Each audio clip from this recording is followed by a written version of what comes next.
Hey guys, so just finished church, and today we talked about being chosen and how we typically act when we're not chosen, and even though we're not chosen, what other perspective can we have on it. I'm very big on ego too, and I feel ego definitely plays a role in being chosen. So I guess for me, when Pastor was talking about when you're not chosen, how do you typically act? You usually are defensive because you've been rejected, and it's a feeling of just not feeling enough. And you kind of have to just let it play out. Like, you can't control everything that's going to happen, and you can take it as a learning moment. And so I don't know, I feel like you can apply this to your family, you can apply this to your friends, you can apply this to work. Like, there's so many areas that we're putting all of our faith and our action into, and it just doesn't work out.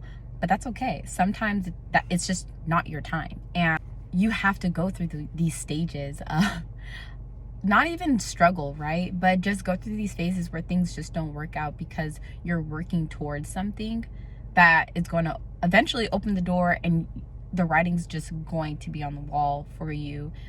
Everything's just going to line up just for you, and there's no way that you can avoid it. You just have to fall in. And when I was reading the book Crazy Faith by Todd, he talked about having faith is like, I don't even want to give examples out of the book because I want you guys to read the book. But in Crazy Faith, he talks about like his journey and like the multiple redirections that he's had. And I think it's just a beautiful book in the way that it's demonstrated, because you can have this whole plan that you have set for yourself, but sometimes it goes in a different way, and that's okay. Another book that was really beneficial to me, like understanding like the message a little bit more, was Jay Shetty's Think Like a Monk. He talks about ego and understanding like your purpose and your plan. So crazy, because the other day I don't want to live in a world where you start thinking you're so special that one person is worth your time and another person isn't. And for me, you don't know why you're interacting. God will literally put you in close proximity to people for you to have an intimate conversation with, for you to just hear them out. And honestly, that might make people's day. Like, you just honestly listening to them and like taking in what they're saying, because we all have different life experiences. And personally, I really try to learn through other people. Like, I really do want to hear your story so I can learn from you.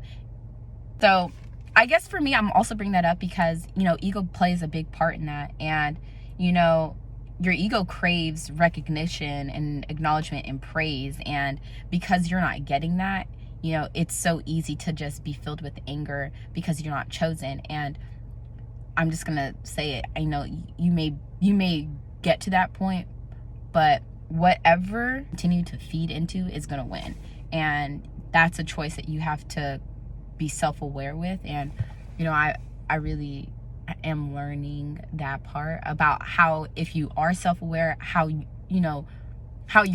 can impact the people around you and yourself. You can learn a lot about yourself. So I guess I'm only saying that because I really want other people to just be mindful, right? Be mindful of what you say, what you do, you let feed into you. And sometimes you just gotta let people do dams, and that's it. And I know I needed to hear that message because I read all these books, and I can tell in my life, like, okay, girl, next week we're not doing this. So just have that time, intentionally set time out of your day or your week or out of the month just to reflect and to understand that about yourself. Write it down in your journal, or tell a friend, somebody who you can like help you stay accountable, so we can all like grow into these like healthy adults, right? So just wanted to share that message. But yeah, I definitely encourage you guys to read Mike Todd's Crazy Faith, and then also Jay Shetty's Think Like a Monk. Those two books, those were really good. But yeah, I hope you guys have a beautiful day. It's bright outside, so make sure you spend some time at least outside. But thank you for listening to my message.